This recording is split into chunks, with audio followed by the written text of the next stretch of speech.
Hi everyone, I'm Cambria, and my abstract summary talks about leadership and how leaders emerge when there is not a pre-designated leader within a group who is tasked with making decisions. It looks at the roles that questions play in those leaders emerging, whether it's just one leader or possibly multiple leaders in a group who can emerge based on the type of questions they ask and how they interact with the rest of the group members.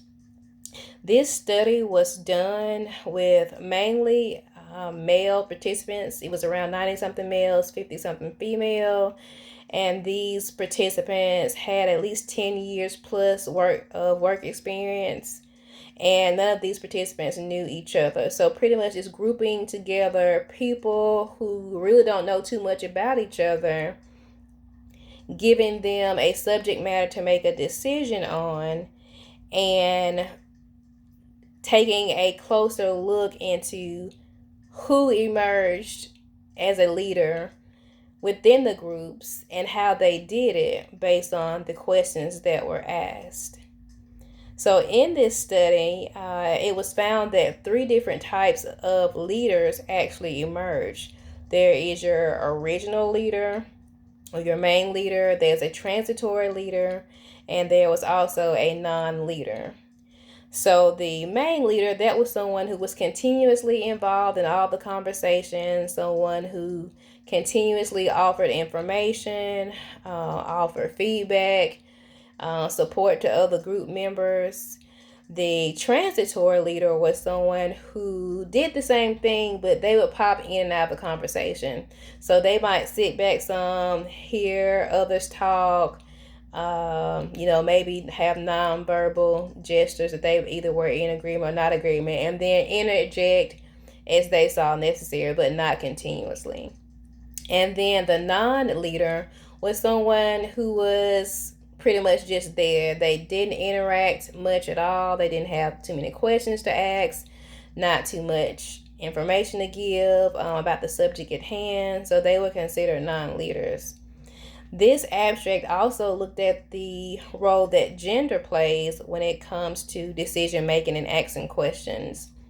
And it was found that women tend to ask more alternative questions, sort of playing the devil's advocate, to where they're trying to find other alternatives or other options, solicit other opinions from other group members, just to make sure that the subject matter is being looked at from all angles possible.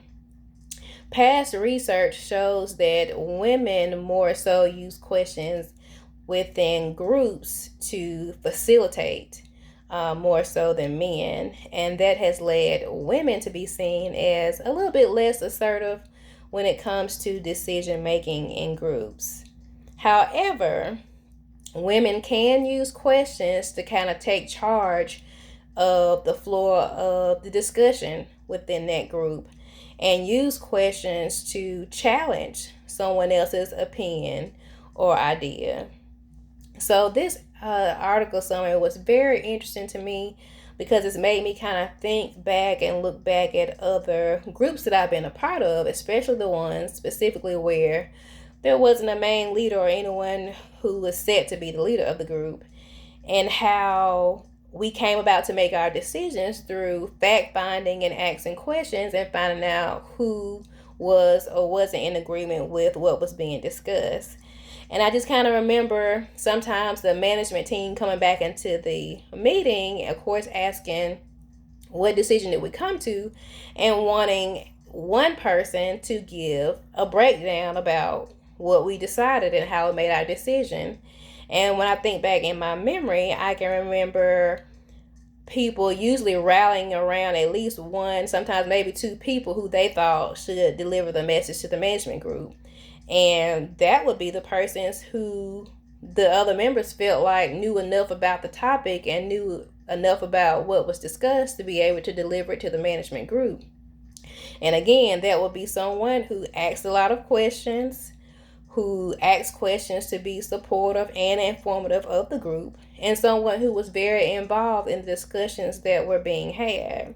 So someone who is a non-leader definitely wouldn't be called upon to provide information to the management group, because they did not interact with the group much and had minimal interaction, and probably don't know all the aspects of the decisions, why they were made, and sometimes might even not know the outcome of the decision depending on how involved they were.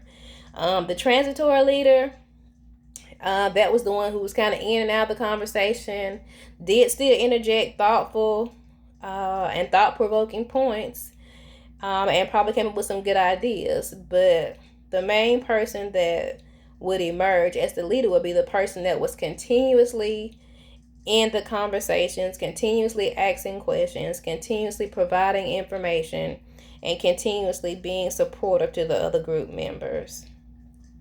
So, looking at group decision making, looking at this aspect of questions has really made me realize that questions, I really do think they have a good theory that questions really do help to hone in on leadership skills. And I also talked about how leadership skills are not just necessarily a trait someone is born with, but it's what is shown when you're put within a group, within a decision making aspect of how you interact as far as with the other members, and your fact finding or questions that you ask, and how you use those questions that you ask to foster or build rapport with your other members to where you become seen or perceived as a leader. So definitely a very interesting topic. I'm very glad I picked the abstract that I did, to the article that I did, to take a further look at and to do my summary on. I hope you all enjoyed it.